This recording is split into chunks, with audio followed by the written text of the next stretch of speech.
এর মধ্যে সাংবাদিক ভাইদের ভুল বুঝিয়ে বাড়াটিয়া নারীদের দিয়ে মিথ্যা বক্তব্য ধারণ করে বিভিন্ন ফেসবুক পেজে প্রচারণা করা হয়েছে।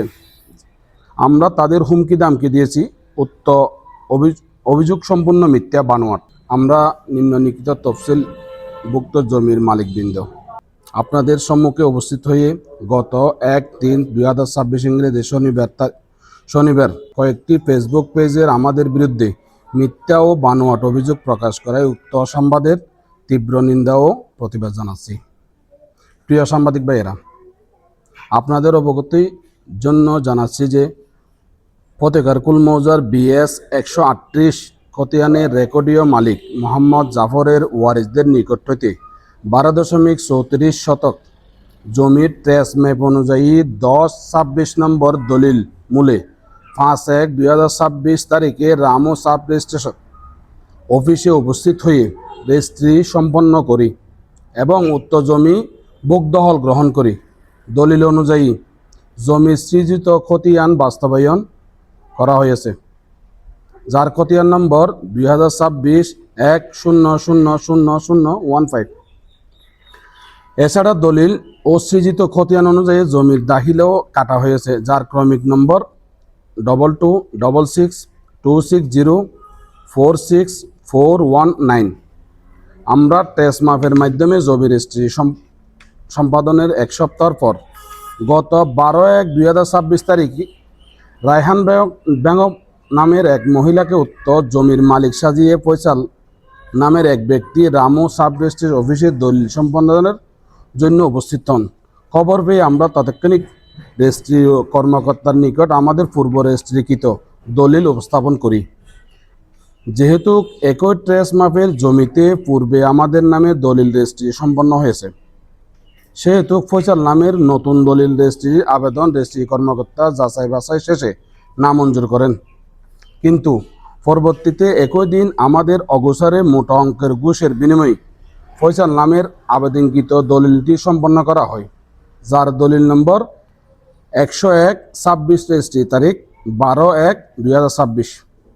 এর আগে উত্তর রায়হান বেগমের সত্ত্ব নিয়ে আবু তাহার নামের এক ব্যক্তি গত 29-11-2025 ইংরেজি তারিখে কক্সবাজার সিভিল জজ আদালতে অফর 308-25 তারিখে গোলাবাগের মামলা দাখিল করেন। বিবাদী রায়হান বেগম বিষয়টি গোপন রেখে অবৈধভাবে ফয়সালকে জমি বিক্রি করে সিজন করে দেন।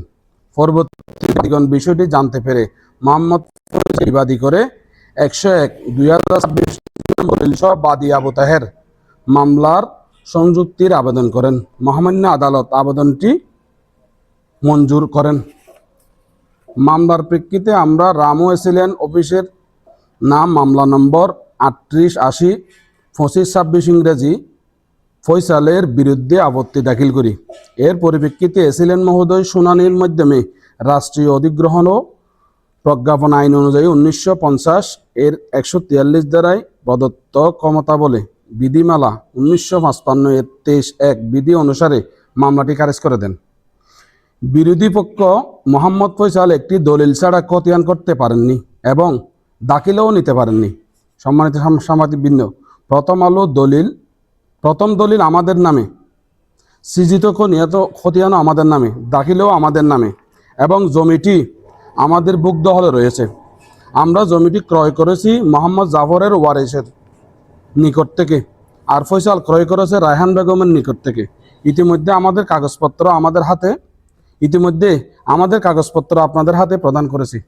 এমন তো অবস্থায় ফয়সাল আমাদের ভোগদখলীয় জমি দখলের উদ্দেশ্যে বিভিন্ন ষড়যন্ত্র শুরু করেন। তার শালক নিষিদ্ধ ঘোষিত ছাত্রলীগের সক্রিয় নেতা 24শে গণঅভ্যুত্থানের পরবর্তী সময়ে সৌদি আরব পলাতক আরমান শিকদার এবং তার শ্বশুর জামাস নেতা নুরুজ্জামান এর সঙ্গে নিয়ে আমাদের জমি জোরপূর্বক দখলের অপচেষ্টা চালান। পরবর্তীতে ফয়সাল ও তার শ্বশুর নুরুজ্জামান স্থানীয় সমাজপতিদের নিকট আমাদের বিরুদ্ধে অভিযোগ দায়ের করেন। সমাজপতিরা উভয় পক্ষকে নিয়ে বৈঠক বসেন এবং জাতীয় সংসদ নির্বাচন 1 সপ্তাহ পর উভয় পক্ষের কাগজপত্রের পর্যালোচনা করে প্রকৃত মালিককে জমি বুঝিয়ে দেওয়ার সিদ্ধান্ত গ্রহণ করেন। এই সময় পর্যন্ত উভয় পক্ষে স্থির অবস্থায় বজায় রাখার নির্দেশ দেওয়া হয়। এর কয়েকদিন পর সালিশকারীদের সিদ্ধান্ত অমান্য করে ইট এনে বাউন্ডারি ওয়াল দিয়ে জমি দখলের চেষ্টা চালায়। আমাদের প্রতিরোধ তারা সফল হয়নি আমাদের প্রতিরোধে।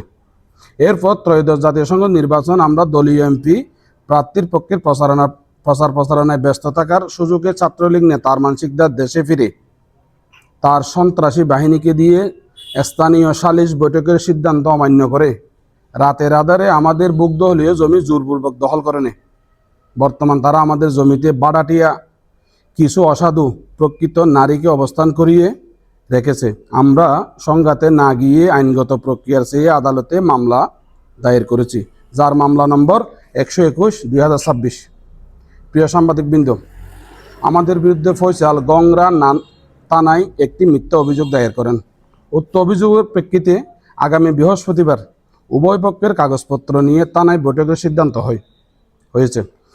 এর মধ্যে সাংবাদিক ভাইদের ভুল বুঝিয়ে বাড়াটিয়া নারীদের দিয়ে মিথ্যা বক্তব্য ধারণ করে বিভিন্ন ফেসবুক পেজে প্রচারণা করা হয়েছে। আমরা তাদের হুমকি দামকি দিয়েছি। উক্ত অভিযোগ সম্পূর্ণ মিথ্যা, বানোয়াট, উদ্দেশ্য প্রমাণিত।